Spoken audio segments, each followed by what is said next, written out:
ఆమేన్. ప్రియమైన బిడ్డలారా, మరి రాత్రికాల సమయం మందు దేవుని సన్నిధానములో మనం గడపడం దేవుడు మనకి ఇచ్చిన గొప్ప భాగ్యమని మనం జ్ఞాపకం చేసుకోవాలి.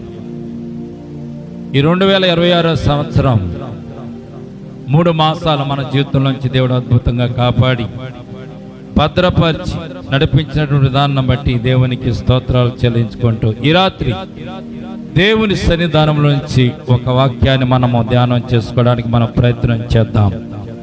ప్రభు మనకి ఇచ్చినటువంటి శ్రేష్టమైన తలంతులను బట్టి, కృపను బట్టి లోకా రాసిన సువార్త 15వ అధ్యాయం 11వ వచనం నుంచి 23వ వచనం వరకు 32వ వచనం వరకు ఉన్నటువంటి లేఖన భాగాన్ని మనం జ్ఞాపకం చేసుకుని మనం దేవుని యొక్క సన్నిధానంలో దేవుని ఆశీస్సులు ఆశీర్వాదాలు పొందుకుందాం. ప్రియమైన బిడ్డలారా, ఈ 11వ వచనం నుంచి 32వ వచనం వరకు మనం జ్ఞాపకం చేసుకున్నట్లయితే అనేక సందర్భాల్లో ఈ యొక్క వర్తమానాన్ని మనం విని ఉండొచ్చు.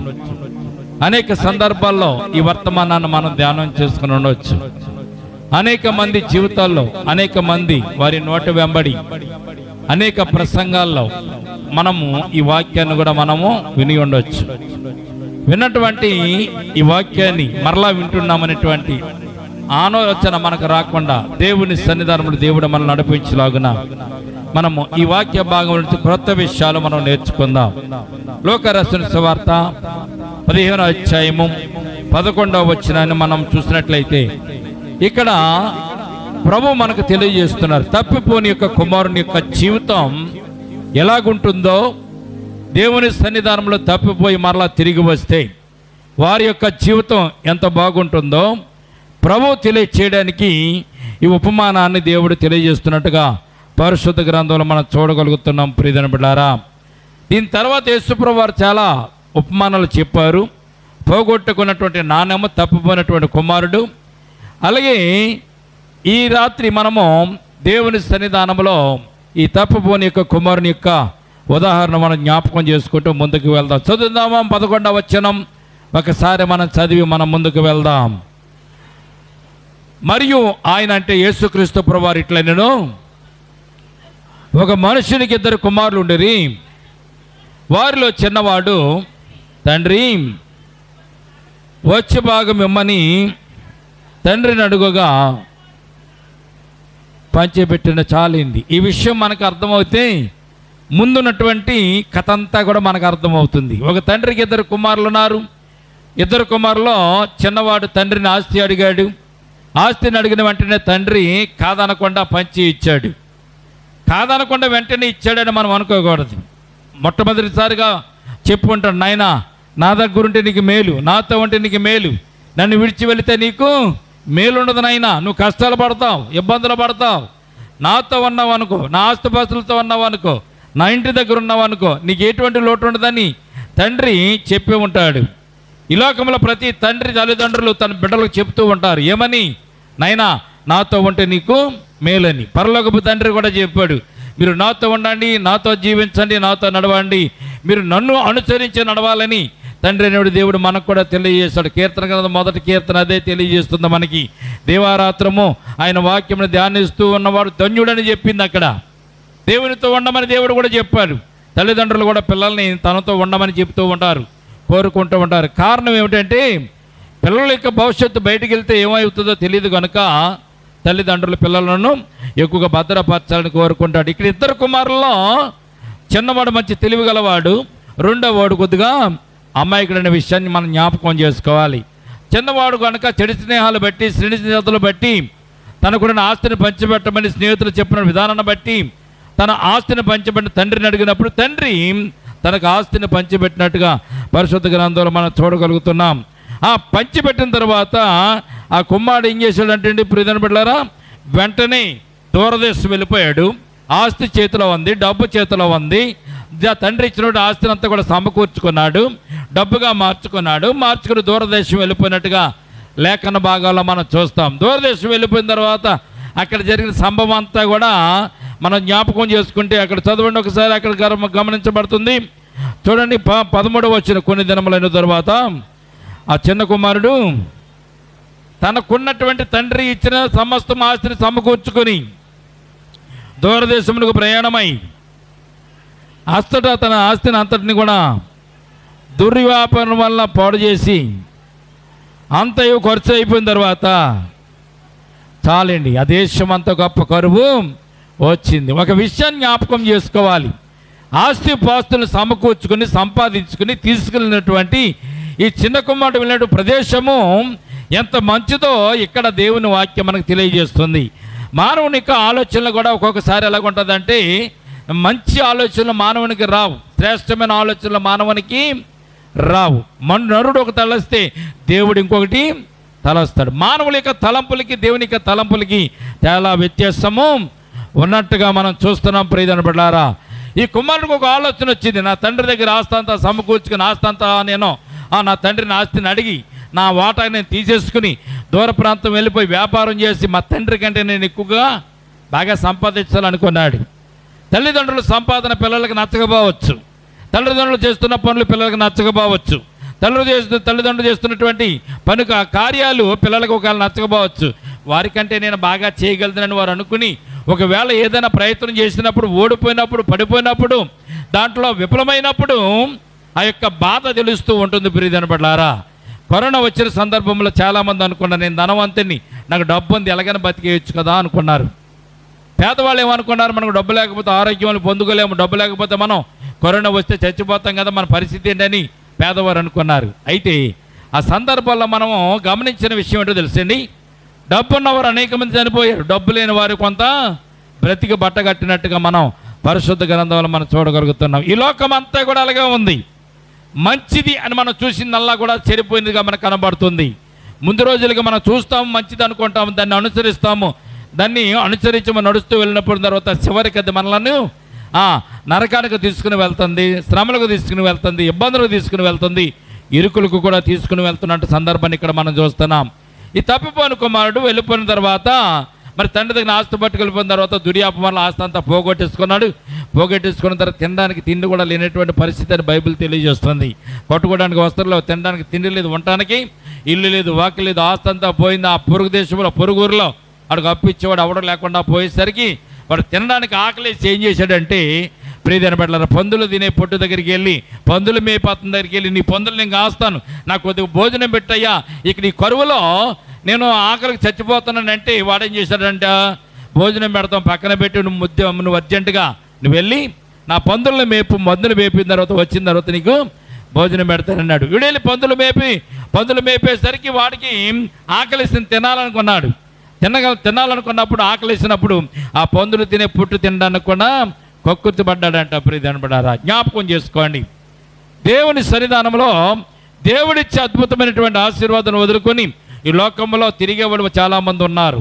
అయితే ఈ పందులు తినే పొట్టును తినాలని ఆశపడినప్పుడు కానీ ఆ పందులు వీడిని ఆ పొట్టును కూడా తినలేవలేదని బైబిల్ తెలియజేస్తుంది. మన సొంత మాటలు కాదు. ఆ పందులు తినే పొట్టును కూడా తినలేకుండా అవి అడ్డగిచ్చినట్లుగా పరిశుద్ధ గ్రంథంలో మనకు తెలియజేయబడుతుంది. ఎంత జరిగిన తర్వాత ఈ చిన్న కుమారుడికి అప్పుడు ఆలోచన వచ్చింది. ఈ చిన్న కుమారుడికి అప్పుడు ఆలోచన వచ్చి చిన్న కుమారుడు ఒక నిశ్చయతకు వచ్చాడు, ఒక నిర్ణయానికి వచ్చాడు. నేను చేసిన పని చాలా తప్పుడు పని, పొరపాటు పని. మా తండ్రి దగ్గర ఆస్తిని సమకూర్చుకొని దూరదేశం ఇక్కడికి వచ్చి, పొరుగు దేశం ఇక్కడికి వచ్చి ఆస్తి అంతా ఖర్చు అయిపోయిన తర్వాత, ఆస్తి అంతా పోగొట్టుకున్న తర్వాత తిండికి ఇబ్బంది పడుతున్నాను. కానీ నా తండ్రి ఇంటి దగ్గర ఉన్నటువంటి సౌకర్యం ఎంత గొప్పదో అనుకుని తన తండ్రి ఇంటి దగ్గర ఉన్న సౌకర్యాన్ని ఇక్కడ చిన్న కుమారుడు జ్ఞాపకం చేసుకుంటున్నాడు. ఏం జ్ఞాపకం చేసుకుంటున్నాడు? నా తండ్రి ఇంట అనేక మంది కూలివాండ్రకు ఆహారము సమృద్ధిగా ఉన్నది. ఎలా ఉందంటే ఆహారము సమృద్ధిగా ఉన్నదంతా. అక్కడ అనేక మంది కూలివాండ్రకు అన్నము సమృద్ధిగా ఉన్నది. నేనైతే ఇక్కడ అతని కుమారుడిని నేను ఇక్కడ చాలా యాతన పడుతున్నాను అని ఇక్కడ చెబుతూ ఆకలికి చచ్చిపోతున్నాను అన్నాడు. ఆకలికి చచ్చిపోతున్నాను అన్నాడు. అంటే చనిపోయేంత పరిస్థితిలోనికి అతనికి ఆకలి అవుతున్నట్టుగా పరిశుద్ధ గ్రంథంలో మనం చూడగలుగుతున్నాం. ఈ రోజున అన్ని సమృద్ధిగా ఉన్న తర్వాత మనం ఎవరిని లెక్క చేయం. అన్ని సమృద్ధిగా ఉంటే ఎవరిని కూడా మనము లెక్క చేయం. కానీ సమృద్ధిగా లేనప్పుడు, అవసరతలో ఉన్నప్పుడు ఎవరైనా కోళ్ళైనా పట్టుకుంటే, ఎవరైనా బతిమాలతో ఎవరైనా మనం ఏదైనా బామాలతో అన్నీ చేస్తాం, కానీ అవసరం తీరిపోయిన తర్వాత వారి వంక మనం అసలు చూడం. వీడికి ఆస్తి పంచిపెట్టుకోవాలని ఆశ కలిగింది.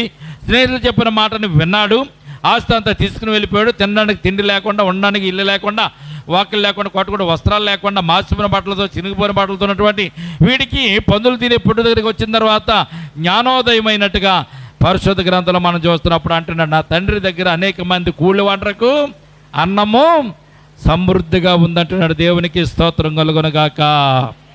కూలి వంటకి అన్నం సమృద్ధిగా ఉంది అంటే అర్థం ఏంటి? కూలి పని చేసుకుని ఏదో పని చేసుకుంటే, చేతి పని చేసుకుని ఏదో పని చేసుకునే వారికి అన్నం సమృద్ధిగా ఉంటుంది. ఈ లోకంలో అల్లరల్లరిగా తిరిగే వాళ్ళకి, ఆకదాయిగా తిరిగే వారికి, పని పాటలాగా తిరిగే వారికి అడిగి ఆహారం ఉండడానికి అవకాశం లేదు. ఇక్కడ ఈ చిన్న కుమారుడు స్టేట్మెంట్ చూస్తున్న, తండ్రి దగ్గర అనేక మంది కూలివాండ్రికి ఆహారం ఉంది కనుక నేను ఇప్పుడు లేచి సిగ్గు లేకుండా, సిగ్గుపడకుండా నా తండ్రి ఇంటికి మరలా వెళ్తానని బయలుదేరి బయలుదేరి వస్తున్నాడు. ఇది వచ్చేసరికి తండ్రి ఇంటికా నుంచి వెళ్ళిపోయిన రోజు నుంచి కూడా తండ్రి ఎదురు చూస్తున్నాడంట. నా కుమారుడు ఎప్పుడు ఇంటికి వస్తాడా, నా కుమారుడు ఎప్పుడు నేను చూస్తానా, నా కుమారుడు ఎప్పుడు ఇంటికి వచ్చి నాతో పాటు ఉంటాడా, వెళ్ళిపోతే వెళ్ళిపోడు, ఆస్తి పట్టుకుపోతే బస్తుకుపోయే, నాకున్నాడు మరలా వస్తే బాగుండును అని తండ్రి ఎదురు చూస్తున్నటువంటి సందర్భాన్ని ఇక్కడ పరిశుద్ధ గ్రంథంలో మనం చూస్తున్న 18వ వచనం చూడండి. నేను లేచి నా తండ్రి వద్దకు వెళ్ళి, తండ్రి, నేను పరలోకమునకు విరోధముగాను నీ ఎదుటను పాపం చేసి తిని ఇక మీదట నీ కుమ్మని అనిపించుకున్న యోగ్యుడును కాను, అయితే నన్ను నీ కూలి వారిలో ఒకనివానిగా పెట్టుకోమని తండ్రిని అడుగుతును అనుకుని మనసులో నిశ్చయం కలిగి బయటికి పైకి లేచినట్టుగా మనం చూస్తున్నాం. దేవునికి స్తోత్రం కలుగునుగాక. మార్పు అనేది హృదయంలో నుంచి రావాలండి. మార్పు అనేది హృదయంలో నుంచి రావాలి. ఎంతమంది ఎన్ని చెప్తే, ఎంతమంది వచ్చి, ఎంతమందిని పిలిస్తే, ఎంతమంది వస్తే మన దగ్గర కూర్చుంటే మనకు ప్రయోజనం ఏముంది? రావాలని వారికి ఉండాలి, వినాలని వారికి ఉండాలి, దేవునితో సహవాసం చేయాలని వారికి ఉండాలి. వారు హృదయంలో నుంచి ప్రేరేపణ రావాలి. ఏదో మనం తోలుకొస్తే, మనం పిలిస్తే, రమ్మని బతిమాలితే రావడం అనేది సబబైన విషయం కాదు. తప్పిపోయిన కుమారుడిని తండ్రి చాలా కొబ్బరి పంపించి ఉండొచ్చు, తండ్రి వెతికించి ఉండొచ్చు, అయినా కానీ తప్పిపోయిన కుమారుడు తండ్రికి కనపడలేదు. కానీ తనకు తాను జ్ఞానోదయం అయిన తర్వాత తప్పిపోయిన కుమారుడు లేచి తండ్రి దగ్గరికి వెళతాను అనుకుని హృదయంలో ప్రేరేపణ కలిగినప్పుడు, హృదయంలో తలంపు కలిగిన వెంటనే అతనిలో మార్పు కలిగింది. ఆ మార్పుని దేవుడు పైనుంచి చూసినట్టుగా మనం చూస్తున్నాం. అయితే ఇక్కడ తండ్రి యొక్క పరిస్థితి ఎలాగుందో 20వ వచనంలో మనం చూస్తే మనకు అర్థమవుతుంది. తండ్రి యొక్క పరిస్థితి, వెళ్ళిపోయినాడు, బాగానే వెళ్ళిపోయాడు, ఆస్తి పట్టుకుని వెళ్ళిపోయాడు, సరదాగా తిరిగేశాడు, ఆస్తి అంతా ఖర్చు పెట్టేశాడు. కానీ ఇక్కడ తండ్రి యొక్క స్థితి ఎలాగుందో చూడండి. 20వ వచనంలో, వాడు ఇంకా దూరంగా ఉండగానే వానిని చూసి కనికరపడి పరిగెత్తి వాని మన మీద ముద్దు పెట్టుకుని అప్పుడు ఆ కుమారుడు అతనితో, తండ్రి, పరలోకానికి విరోధంగాను నీ ఎదుట నేను పాపం చేసి తిని ఇక మీద నీ కుమారుని అనిపించుకుంటే యోగ్యుని కాను అనేను. అయితే తండ్రి తన దాసులను చూసి, అలా కాదు నాయన, నువ్వు తిరిగి వచ్చావు చాలు, అందుకని వెంటనే దాసుని పిలిచాడంట. తండ్రితో చెప్తాను అనుకుని ఏదైతే పందులు తినే పొట్టు దగ్గర ప్రమాణం చేసుకున్నాడో, హృదయపూర్వకంగా మనసులో కోరుకున్న విషయాన్ని తండ్రితో చెప్పేశాడు. ఇంటికి వచ్చిన తర్వాత తనలో ఉన్నటువంటి పాపాన్ని కడిగేసుకున్నాడు. అప్పుడు వెంటనే తండ్రి అని చెప్తున్నాడు. తండ్రి తను తప్పిపోయి వచ్చినట్టు కుమారుని, తిరిగి మనలో వచ్చిన కుమారుని చూసి తండ్రి చేస్తున్నటువంటి పనిని మనం జ్ఞాపకం చేసుకుంటే, తన దాసులను చూసి వెంటనే త్వరగా ప్రశస్త వస్త్రములు త్వరగా తెచ్చి విని కట్టండి, వీని చేతికి ఉంగరం పెట్టండి, పాదములకు చెప్పులు తొడిగించుడి, క్రొవ్విన పశువును వధించుడి, మనము తిని సంతోషపడదుమని తన చిన్న కుమారుని చూసి ఆనందించడానికి, సంతోషించడానికి ఇక్కడ ప్రయత్నం చేస్తున్నట్టుగా మనం చూస్తున్నాం. ప్రియజన బిడ్డలారా, ఈ తప్పిపోయిన కుమారుడు యొక్క జీవిత చరిత్రలో ఈ 2 వచనాలలో చక్కని వివరణ అనేక మంది మనకు దయచేస్తారు. 22వ వచనం నుండి 23వ వచనం వరకు మనం చూస్తే, ప్రియజన బిడ్డలారా, తప్పిపోయి వచ్చినటువంటి కుమారునికి తండ్రి మరలా తిరిగి అనుగ్రహించినటువంటి అధికారాన్ని ఇక్కడ ఈ 2 వచనాల్లో చాలామంది అనేక మంది తెలియజేస్తారు. ఇది కూడా ఈ యొక్క అధ్యాయంలో భాగమే. 22వ వచనం చూడండి. దాసులతో చెప్పినట్టు విషయాన్ని చూసినట్లయితే, ప్రశస్త వస్త్రమును తెచ్చి, ప్రశస్త వస్త్రం త్వరగా తెచ్చి వీనికి కట్టండి. ఏం పోగొట్టుకున్నాడు? కుమారుడు తండ్రి ఇంట్లోంచి వెళ్ళిపోయిన తర్వాత వస్త్రమును పోగొట్టుకున్నాడు. ఏ వస్త్రం అది? రక్షణ అనేటువంటి వస్త్రాన్ని తండ్రి దగ్గర నుంచి తీసుకున్నటువంటి వస్త్రాన్ని పోగొట్టుకున్నాడు, మొట్టమొదటిది. రెండవది ఏం పోగొట్టుకున్నాడు? వీడిని చూసి ఏమన్నారండి? వీని చేతికి ఉంగరమును పెట్టండి అన్నారు. మొట్టమొదటి వస్త్రం రక్షణ అనే వస్త్రం, ఆ వస్త్రాన్ని పోగొట్టుకున్నాడు. రెండవది అధికారం, ఉంగరం. ఉంగరం ఎవరికి పెడతారంటే అధికారానికి పెడతా ఉంటారు. ప్రియమైన బిడ్డలారా, రాజుల ఇళ్లలో కానీ, రాజుల గృహాల్లో కానీ, రాజ్యాధికం ఎక్కేవారు కానీ, ఏదైనటువంటి ఒక అధికారంలోనికి ఎక్కేవారికి ఉంగరమును, ముద్రికను వారికి అధికారముగా ఇస్తున్న సందర్భాన్ని ఇక్కడ మనం చూస్తున్నాం. కుమారత్వానికి సంబంధించినటువంటి ఉంగరము, అధికారమునికి సంబంధించినటువంటి ఈ ఉంగరాన్ని ఇక్కడ కుమారుడికి మరి తొలగించమని తండ్రి తన యొక్క దాసులకు తెలియజేస్తున్నట్టుగా మనం చూస్తున్నాం. మూడవది కూడా ఉంది, చాలా శ్రేష్టమైనది, ప్రశస్తమైనది. మూడవది ఏంటి? వాని చెప్పులు ఆయన కాళ్ళకు ఏం చేయమన్నారండి? పాదములకు చెప్పులు తొడిగించి. దేవునికి స్తోత్రం కలుగునుగాక. వస్త్రం అనేది రక్షణకు గుర్తు, ఉంగరం అనేది అధికారమునకు గుర్తు, పాదరక్షణ అనేది సమాధానానికి గుర్తుగా ఉన్నట్టుగా మనం చూస్తున్నాం. దేవునికి స్తోత్రం కలుగునుగాక. ఈ చిన్న కుమారుని యొక్క జీవితంలో ఎవరు చెప్పినా ఇవే అంశాలు చెప్తారు. ఇంతకు మించి ఏమైనా చెప్పడానికి అవకాశం లేదు. నువ్వు రక్షణ వస్త్రం పోగొట్టుకున్నావు, తండ్రి అయిన దేవుడు నీకు మరలా రక్షణ వస్త్రాన్ని ఇచ్చాడు. అలాగే నువ్వు అధికారాన్ని పోగొట్టుకున్నావు, తండ్రి అయిన దేవుడు మరలా నీకు అధికారం ఇచ్చాడు ఉంగరపు రూపంలో. మరలా సమాధానం పోగొట్టుకున్నావు, సమాధానమైనటువంటి చెప్పులను దేవుడు నీకు మరలా తొలగి సమాధానం నీకు ఇచ్చాడని చెప్తూ ఉంటారు ప్రియమైన బిడ్డలారా. కానీ ఈ యొక్క స్టోరీలో అసలైన విషయానికి కిందకు వచ్చిన తర్వాత ఈ పరిశుద్ధ గ్రంథంలో అసలైన స్టోరీ మనకు కనబడుతూ ఉంటుంది. అసలైన స్టోరీ ఏమిటండి? ఇంతవరకు అయిపోయింది కదా, తప్పిపోయిన కుమారుడు వెళ్ళిపోయాడు కదా, మళ్ళీ తిరిగి వచ్చాడు కదా, తండ్రి అతను మరలా గౌరవించి ఇంట్లో చేర్చుకున్నాడు కదా, అయిపోయింది కదా స్టోరీ. అంటే ఈ స్టోరీ ఇక్కడతో అయిపోలే. అసలైన స్టోరీ ఆఖరి అధ్యాయంలో ఉన్నట్టుగా పరిశుద్ధ గ్రంథంలో మనం చూడగలుగుతున్న. దేవునికి స్తోత్రం కలుగునుగాక. 32వ వచనం వరకు, 24వ వచనం నుండి 23వ వచనం నుండి మనం చూసినట్లయితే 32వ వచనం వరకు శ్రేష్టమైనటువంటి అంశాన్ని ప్రభు ఇక్కడ మనకు వరకు రాసి ఉంచారు. పై పని అన్నీ చదువుకుంటూ పై పని అని చెప్పుకుంటూ మనం వచ్చేస్తూ ఉంటాం. కానీ ఇక్కడ అసలైనటువంటి స్టోరీ ఈ అధ్యాయానికి ఆఖరిలో మనము చూడగలుగుతాం. ప్రియమైన బిడ్డలారా, చదువుదాం 23వ వచనం నుంచి. అయిపోయింది, 24 చదువుదాం. ఈయన కుమారుడు చనిపోయి మరలా బ్రతికను, తప్పిపోయి దొరికినని చెప్పను. అంతటా వారు సంతోషపడసాగిరి. ఇక్కడికి చిన్న కుమారుడు యొక్క తిరిగి వచ్చే రాకడ కార్యక్రమం అక్కడితో జరిగిపోయినట్టుగా మనం చూస్తున్నాం. అయితే పెద్ద కుమారుని జీవితంలో జరిగిన సంభవాన్ని ఈ రాత్రి మనం జ్ఞాపకం చేసుకుంది. 25వ వచనం చదవనప్పుడు, అప్పుడు అతని పెద్ద కుమారుడు పొలంలో ఉండెను. వాడు పొలంలో నుండి వచ్చుచూ ఇంటి దగ్గరికి రాగా వాద్యములను నాట్యములను జరుగుట వినినట్టుగా మనం చూస్తున్నాం. దేవునికి స్తోత్రం కలుగునుగాక. పెద్ద కుమారుడు చిన్న కుమారుడు జీవించిన కాలంలో కానీ, పెద్ద కుమారుడు చిన్న కుమారుడు తండ్రి జీవించిన కాలంలో కానీ, ఆ గృహంలో కానీ, ఆ ఇంటిలో కానీ నా వాద్యాలు కానీ, నాట్యాలు కానీ ఎక్కడ జరిగినట్టు ఈ సంభవాల్లో ఎక్కడ లేదు. ప్రియమైన బిడ్డలారా, పెద్ద కుమారుడు విషయంలో కానీ, చిన్న కుమారుడు విషయంలో కానీ తండ్రి ఎప్పుడు కూడా విందు చేసిన పాపం కూడా పోలే. విందు కూడా ఎప్పుడు కూడా తండ్రి చేయలేదు. పెద్ద కుమారుడు పొలంలో ఉన్నాడు, పొలం పనికి వెళ్ళాడు. తండ్రి చెప్పిన మాట వింటూ పొలానికి వెళ్ళి పొలంలో పని చేసుకుని మరలా ఆ రోజు ఇంటికి తిరిగి వచ్చేసరికి పెద్ద కుమారుడు పొలంలోకి వెళ్ళేసరికి చిన్న కుమారుడు తిరిగి రాలేదు. చిన్న కుమారుడు తిరిగి వచ్చే సమయానికి పెద్ద కుమారుడు ఇంట్లో లేడు. కనుక పెద్ద కుమారుడు పొలంలోకి వెళ్ళి పొలం పని చేసుకుని సాయంత్రం ఇంటికి వచ్చేసరికి ఇంటిలో గొప్ప విందులు, వినోదాలు, కార్యక్రమాలు జరుగుతున్నాయి. అట్టహాసంగా ఉంది. ప్రియమైన బిడ్డలారా, ఈ అట్టహాసం చూసి, విందును చూసి, ఈ యొక్క విషయాన్ని అంతటి గురించి గమనించినటువంటి పెద్ద కుమారుడు తన దాసుని పిలిచి అడుగుతున్నాడు. ఏమని అడుగుతున్నాడు చూడండి ఇక్కడ. తన దాసుని పిలిచి ఇది ఏమిటని అడుగుగా ఆ దాసుడు అతనితో ఏమంటున్నాడు చెప్తుంది. అయ్యా, మీ తమ్ముడు వచ్చి ఉన్నాడు, అతడు తన యొద్దకు సురక్షితముగా వచ్చినందున నీ తండ్రి క్రొవ్విన వధువును వధించెను. ఏమని చెప్పాడండి పెద్ద దాసుని పిలిచినప్పుడు?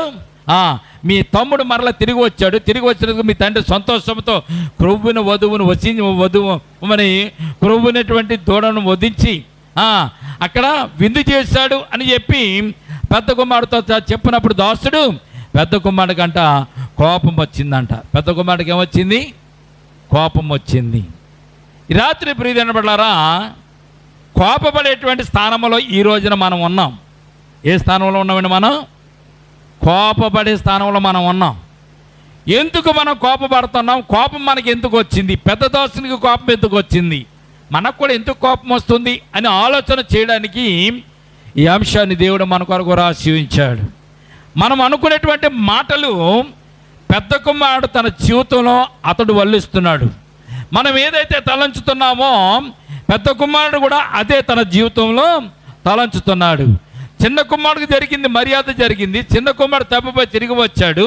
అదంతా ఒక స్టోరీ అయితే మధ్యలో పెద్ద కుమారుని స్టోరీ కూడా చాలా శ్రేష్టమైన స్టోరీ అనేటువంటి విషయాన్ని మనం మొట్టమొదటిగా జ్ఞాపకం చేసుకోవాలి. పెద్ద కుమారుడు ఇంటికి వచ్చి జరిగి విందులు వినోదాలు జరుగుతున్నారు. కొవ్విన దూడను వధించి చక్కగా విందు చేస్తారు, వారు భోజనం చేస్తున్నారు, ఆనందంగా సంతోషంగా ఉన్నారు. ఎక్కడ చూసినా సంతోషము ఆనందం తప్ప ఇంకోటి లేదు. పెద్ద కుమారుడికి ఆలోచన వచ్చింది, ఇది ఏమిటని అడిగినప్పుడు చెప్పాడు. తన దోస్తుడు చెప్పినప్పుడు పెద్ద కుమారుడికి ఏం కలిగిందంటే అండి, కోపము వచ్చిందంట. దేవునికి స్తోత్రం కలుగునగాక. కోపం ఎందుకు వచ్చింది? ఈ పెద్ద కుమారుడికి కోపం రావడానికి గల కారణం ఏమిటి? తమ్ముడు తిరిగి వచ్చాడు, సంతోషం. తమ్ముడిని మళ్ళా తండ్రి చేర్చుకున్నాడు, సంతోషం. తన ఆస్తి ఏమి తండ్రి కుమారుడికి అప్పగించడం లేదు, అయినా కానీ ఇతడికి సంతోషమే. ఇతడు తమ్ముడి విషయంలో సంతోషించి ఆనందించాలి కానీ తమ్ముడి విషయంలో కోపపడవలసిన సందర్భాన్ని ఇక్కడ లేదు అనేటువంటి విషయాన్ని మొట్టమొదటిగా మనము జ్ఞాపకం చేసుకోవాలి. ప్రియదినములు 28వ వచనం చూడండి. అయితే అతడు కోపపడి లోపలికి వెళ్ళనలేకపోయాను కనుక తండ్రి వెలుపలికి వచ్చి లోపలికి రమ్మని అతనిని బ్రతిమాలుకొనెను అని 28వ వచనంలో మనం చూస్తున్నాం. పెద్ద కుమారుడు పొలం నుంచి ఇంటికి వచ్చాడు. ఇంటికి వచ్చిన తర్వాత ఇంట్లోకి వెళ్ళకుండా, విందు జరుగుతున్న ప్రాంతాలకు వెళ్ళకుండా బయటే కోపపడి కూర్చుంటే తండ్రి పెద్ద కుమారుని దగ్గరికి వచ్చాడు. తండ్రి పెద్ద కుమారుని దగ్గరికి వచ్చి పెద్ద కుమారుని లోపలికి రమ్మని బ్రతిమాలుతున్నట్టుగా పరిశుద్ధ గ్రంథంలో మనం చూడగలుగుతున్న. దేవునికి స్తోత్రం కలుగునుగాక. అయితే అతడు లోపలికి వెళ్ళనెళ్ళకపోయాను కనుక అతని తండ్రి వెలుపలికి వచ్చి లోపలికి రమ్మని బ్రతిమాలుకున్నాడు. బ్రతిమాలుకుంటుండగా తండ్రితో పెద్ద కుమారుడు సంభాషిస్తున్న సంభాషణ 29వ వచనం నుంచి 32వ వచనం వరకు మనం జ్ఞాపకం చేసుకుంటే మన జీవితాలు కూడా అట్టి రీతిగానే ఉన్నట్టుగా మనం జ్ఞాపకం చేసుకోవాలి. ప్రియదినబడ్లారా, మనకు కూడా ఈ లోకంలో కోపం వస్తుంది. మనకు కూడా ఈ లోకంలో కోపం వస్తుంది. కారణం ఏంటో తెలిసింది? దేవుని బిడ్డలుగా ఉంటూ, దేవుని సొత్తైన ప్రజలుగా ఉంటూ, దేవుని స్తుతిస్తూ, దేవుని కనపరుస్తూ, దేవుని ఆరాధిస్తూ, దేవునిని మనము కనపరుస్తున్నామే, దేవుని స్తుతిస్తున్నామే, దేవుని బిడ్డలం అని మనం పేరు పెట్టుకున్నామే. అటువంటి దేవుని బిడ్డలమని పేరు పెట్టుకున్న మనకు ఈ లోకంలో మేలు జరగనప్పుడు, మనకు ఉపకారం జరగనప్పుడు, మన కష్టాల నుంచి దేవుడు విడుదల చేయనప్పుడు, కష్టాలలో నుంచి మనలను దేవుడు తప్పించినప్పుడు, మనకున్న అవసరతలు దేవుడు తీర్చినప్పుడు మనము కూడా పెద్ద కుమారులాగానే దేవుని మీద మనము కోపగించుకుంటూ ఉంటాం. దేవునికి స్తోత్రం కలుగునుగాక. పెద్ద కుమారుడు కోపగించుకోవడానికి గల సందర్భం ఏమైనా ఉందా ఇక్కడంటే? ప్రియదేవనులారా, పెద్ద కుమారుడు ఎందుకు కోపగించుకున్నాడో ఆ విషయాన్ని ఈ పరిశుద్ధ గ్రంథంలో ఇక్కడ మనకు తెలియజేస్తున్నాడు. దేవునికి స్తోత్రం కలుగునుగాక. ఏమంటున్నాడు పెద్ద కుమారుడు? మనం చదువుదాం ఇక్కడ. ఇదిగో, అందుకు అతడు తండ్రితో, ఇదిగో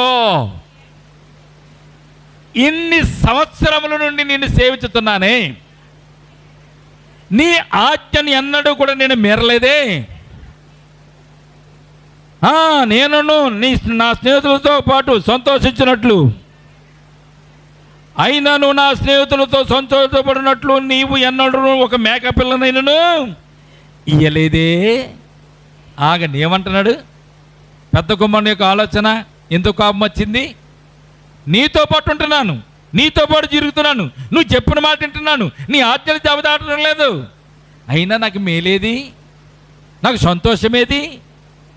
నా స్నేహితులతో కలిపి ఎప్పుడన్నా ఒక మేకపిల్లను కోసి విందు చేసావా? నా స్నేహితుల కోసం, నా కోసం ఎప్పుడైనా ఒక మేకపిల్లను కోసి విందు చేసావా?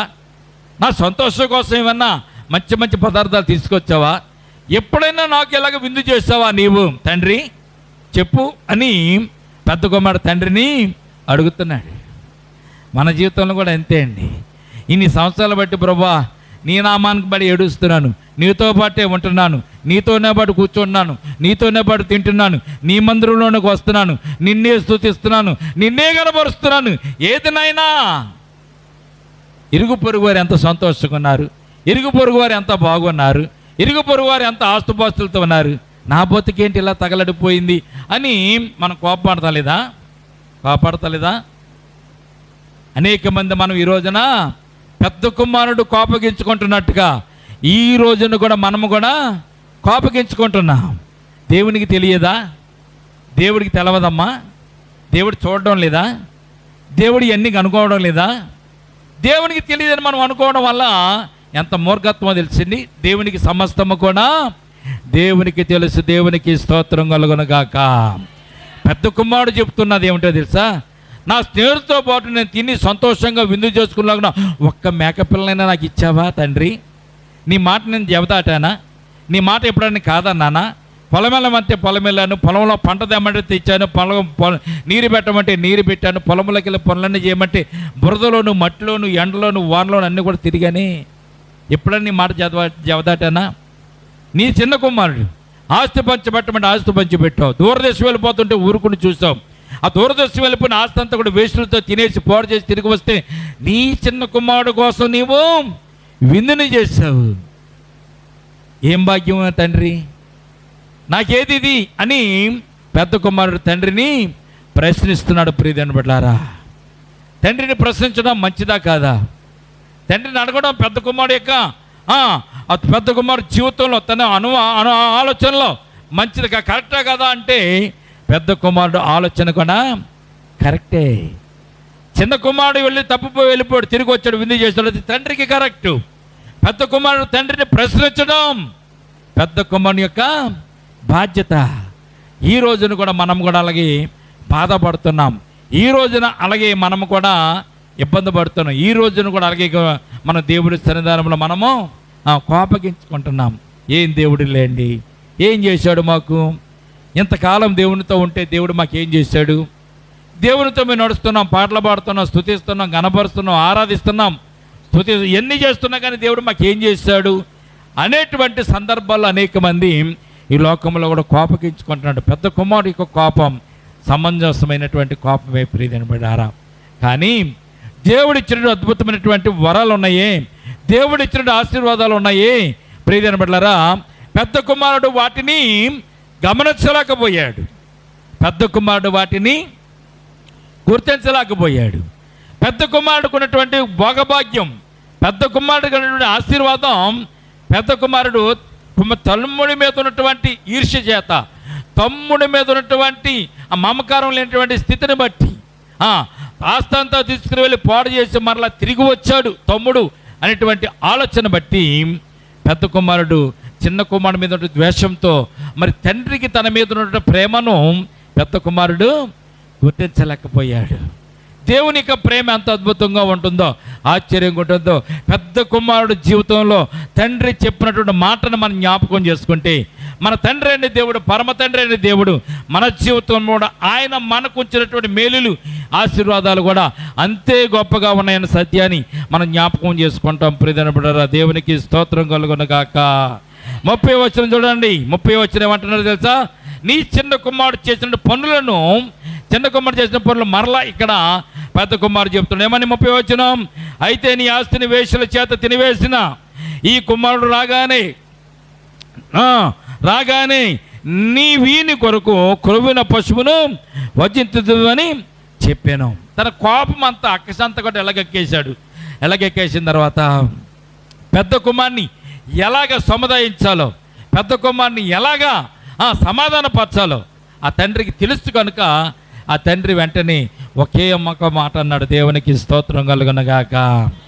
చిన్న కుమారుడు జీవితాన్ని తండ్రి బాగు చేసిన తండ్రి పెద్ద కుమారుని జీవితంలో ఉన్నటువంటి ఈ మనస్పర్ధలను తీసేయాలని ఆలోచన కలిగి, తమ్ముని మీద ఉన్నటువంటి చిరుతలంపులు కూడా తీసేయాలని ఆలోచన కలిగి తండ్రి ఆ పెద్ద కుమారుడితో చెప్తున్నటువంటి ఒక మాటను మనం జ్ఞాపకం చేసుకుంటే, ఈ రాత్రి పరమ తండ్రి మనతో కూడా అదే విషయాన్ని జ్ఞాపకం చేసుకుంటున్నాడు. ఎందుకంటే ఈ లోకంలో దేవుని బిడ్డలుగా ఉంటున్నట్టు మనము చితికిపోయి ఇరుకుల్లోను ఇబ్బందులను కొట్టుమిట్టాడుతున్నట్టు మనము ఎదుటి వారిని చూసినప్పుడు, పక్క వారిని చూసినప్పుడు, లోకస్తులను చూసినప్పుడు మన జీవితంలో మేలు లేదని మనం అనుకుంటున్న సందర్భంలో, ఆరోగ్యం లేదని అనుకుంటున్న సందర్భంలో, ఆస్తుపోస్తు లేదని అనుకుంటున్న సందర్భంలో, ఎదుటి వారిని చూసి మనం పోల్చుకుంటున్న సందర్భంలో మనము కూడా కోపపడుతూ ఉండవచ్చు బహుశా.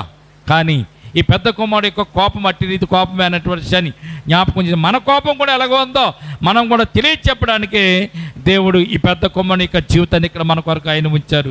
ఆ పెద్ద కుమారుడితో తండ్రి చెప్తున్నటువంటి మాటను ఈ సందర్భంలో మనం చదువుతాం. ఏమని చెప్తున్నాడు తండ్రి? 31వ వచనం, అందుకు కుమారుడా నీవు ఎల్లప్పుడూ నాతో కూడా ఉన్నావు. దేవునికి స్తోత్రం కలుగునుగాక. చూడండి, ఎల్లప్పుడూ నువ్వు నాతో కూడా ఉన్నావు. ఎవరు చెప్తారు ఈ మాట? తండ్రి చెప్తున్నాడు. దేవునితో ఎల్లప్పుడూ నువ్వు ఉంటే నీకు లోను లేటేంటి? నీకు లేనటువంటి నీకు ఏ చింత ఉంటుంది? దేవుడు నీకు తోడుగా ఉండి, దేవుడు నీకు కాపుదలగా ఉండి, దేవుడు నీకు అండగా ఉండి, కొండగా ఉండి నిన్ను నడిపిస్తుంటే నీకు లోటే ఉంటుంది. అందుకే దావీదు భక్తుడు అంటాడు, నేను కొండలతో కొనులెత్తుతున్నాను, నాకు సహాయం ఎక్కడి నుంచి వచ్చును? యెహోవా వల్లే నాకు సహాయము కలుగునని దావీదు ఇక్కడ తెలియజేస్తున్నాడు. ప్రియమైన బిడ్డలారా, మోషేని నడిపించిన దేవుడు, అబ్రహాం నడిపించిన దేవుడు, యాకోబుని నడిపించిన దేవుడు ఈ రాత్రి ఆయన నీకు కూడా తోడుగానే ఉన్నాడు.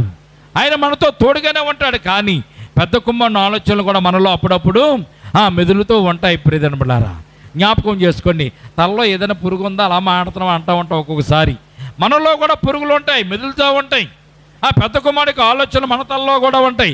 పెద్ద కుమారుడు ఆలోచనలు మన తలలో కూడా రేకెత్తుతూ ఉంటాయి. మనం కూడా దేవుని అడుగుతూ ఉంటాం, ఇంతకాలం నీతో పాటే ఉన్నామే, నాకేం చేస్తావు ప్రభువా నువ్వు అని అంటూ ఉంటాం. ఎవరన్నా అంటాం, దైవదాసులను అనొచ్చు, మేమని అనొచ్చు, మీరని అనొచ్చు, లోకస్తులందరూ కూడా దేవుని నమ్ముకున్న వారందరూ కూడా అనొచ్చు. వారందరికీ ఒకే ఒక సమాధానం, ఒకే ఒక జవాబు తండ్రి ఇస్తున్నాడు. జవాబు ఏమని తెలుసా? అందుకు అతడు, కుమారుడా నీవెల్లప్పుడూ నాతో కూడానే ఉన్నావు. ఇంకో మాట అంటాడు, నావన్నీయు నీవి అన్నాడు. దేవునికి స్తోత్రం కలుగునుగాక. తండ్రి అయిన దేవుని అన్నీ కూడా మనయే. ఇక్కడ తండ్రి పెద్ద కుమారుడితో చెప్తున్నాడు, నాయనా చిన్న కుమారుడు తప్పుపోయి తిరిగి వచ్చాడు, వాడికి ఏదో విందు చేశాను, నువ్వేమీ బాధపడద్దు, కానీ నావన్నీ కూడా నీవే. వాడు ఆస్తుతోనే పోయాడు, ఆ సంపత్తోనే పోయాడు, కానీ నాది నీది కూడా నీదేనైనా నువ్వు ఎల్లప్పుడూ నాతో కూడా ఉన్నావు కనుక నా సంతోషమంతా నీదే, నా ఆనందమంతా నీదే, ఈ ఆస్తి పోస్తులన్నీ కూడా నీవే, నాది నీది కూడా నీయే. మన తమ్ముడు తప్పుపోయి తిరిగి వచ్చాడు, తప్పుపోయి మరలా ఇంటికి వచ్చాడు కనుక, మారు మనసు పొంది వచ్చాడు కనుక, మార్పు పొంది వచ్చాడు కనుక తమ్ముడిని మనము కించపరుచుకుని తండ్రి ఒకే మాకు పెద్ద కుమారుడితో చెప్పిన మాట ఇది. చిన్న కుమారుడితో కాదండి, తప్పుపోయి వచ్చిన వారితో కాదు, తండ్రితో పాటు ఉన్నటువంటి కుమారునితో, పెద్ద కుమారుడితో తండ్రి చెప్పినటువంటి మాట, నావన్నీ కూడా నీవే అని చెప్పాడు. దేవునికి స్తోత్రం కలుగునుగాక. ఈ లోకంలో యేసుక్రీస్తు ప్రభు వారు కూడా అని ఏది ఉంచుకోలేదు, ఏది దాచుకోలేదు. సమస్తము ప్రజలైనటువంటి మనకు, తన బిడ్డలైన మనందరికైనా చివరపు రక్తపు బొట్టు వరకు కూడా ఆయన కార్చి ఈ లోకంలో ఆయన రక్షణ మన కొరకు ఆయన సిద్ధం చేస్తూ ఆయన వెళ్ళారు. ఈ లోకంలో దేవుని బిడ్డలుగా మనము ఎదుటివారిని చూసి మనం కూడా బాధపడవచ్చు, ఎదుటివారిని చూసి కూడా మనం కూడా వేదన పడవచ్చు, ఎదుటివారిని చూసి కూడా మనం కూడా కోపగించుకోవచ్చు. కానీ దేవుని అన్నీ కూడా మనమే అన్నటువంటి విషయాన్ని మనం జ్ఞాపకం చేసుకుంటే, ప్రభువా ఇవాళ కాకపోతే రేపిస్తావు, రేపు కాకపోతే ఎల్లుండిస్తావు. ఈ లోకంలో నీ బిడ్డలకి ఈ లోకంలో జీవించడం గొప్ప భాగ్యం. ఈ లోకాన్ని విడిచిన తర్వాత పరలోక రాజ్యానికి రావడం కూడా గొప్ప భాగ్యమనైనా. ఆస్తుపాస్తులతో నేను ఈ లోకంలో జీవించలేను, ఆస్తుపాస్తులతో నేను నరకానికి వెళ్ళలేనైనా, నీతో జీవిస్తూ నీతో నడుస్తూ నేను నీ సన్నిధానికి వస్తాను నాయన అనేటువంటి ఆలోచన కలిగి ఎప్పుడైతే మనం ఉంటామో, పెద్ద కుమారుడికి ఉన్నటువంటి ఆలోచన, పెద్ద కుమారుడిని దీవించినటువంటి తండ్రి దీవెనలు ఈ రోజున మీతోనూ మాతో కూడా ఉంటాయి. పెద్ద కుమారుడు కోపపడడం అన్నది సహజమే, మనం కూడా అలాగే కోపపడుతూ ఉంటాం. కోపానికి అర్థం లేదు. కానీ కోపం లేకుండా దేవునిలో ఆలోచించడం వల్ల మనకు దేవుడు మనకు మేలు జరిగిస్తున్న విషయాన్ని పరిశుద్ధ గ్రంథం మనకు తెలియజేయబడుతుంది. కనుక ఈ రాత్రి ఆ పెద్ద కుమారుని యొక్క స్థానంలో మనం ఉన్నాము, పెద్ద కుమారుని యొక్క జీవితంలో మనం ఉన్నాం. ఆయన ఆలోచనలు మన ఆలోచనలోకి వెళ్ళగానే అయినా కానీ ఆయన కోపపడ్డాడు. కోపపడినా కానీ తండ్రి సమాధానం ఇచ్చాడు. నావన్నీ కూడా నీవేనైనా, నాతో పాటు నువ్వు ఎల్లప్పుడూ ఉన్నావు అనేటువంటి మాటను తండ్రి చెప్పినప్పుడు పెద్ద కుమారుడు కూడా సంతోషించి ఆనందించినట్టుగా మనం చూస్తున్నాం. దేవునికి స్తోత్రం కలుగునుగాక. ఈ రాత్రి ప్రభువు కూడా మనల్ని అటు రీతిగా ఆదరించి, ప్రభువు కూడా అటు రీతిగా మనల్ని దీవించి తన జీవితం మన జీవితంలో పెద్ద కుమారునికి ఇచ్చినటువంటి ఆ యొక్క ధైర్యాన్ని, బలాన్ని మనకి ఇచ్చేలాగిన ప్రార్థన చేసుకోదాం. ఈ కొద్ది మాటలు చిన్న మాట దేవుడు దీవించి మనలను ఆశీర్వదించునుగాక.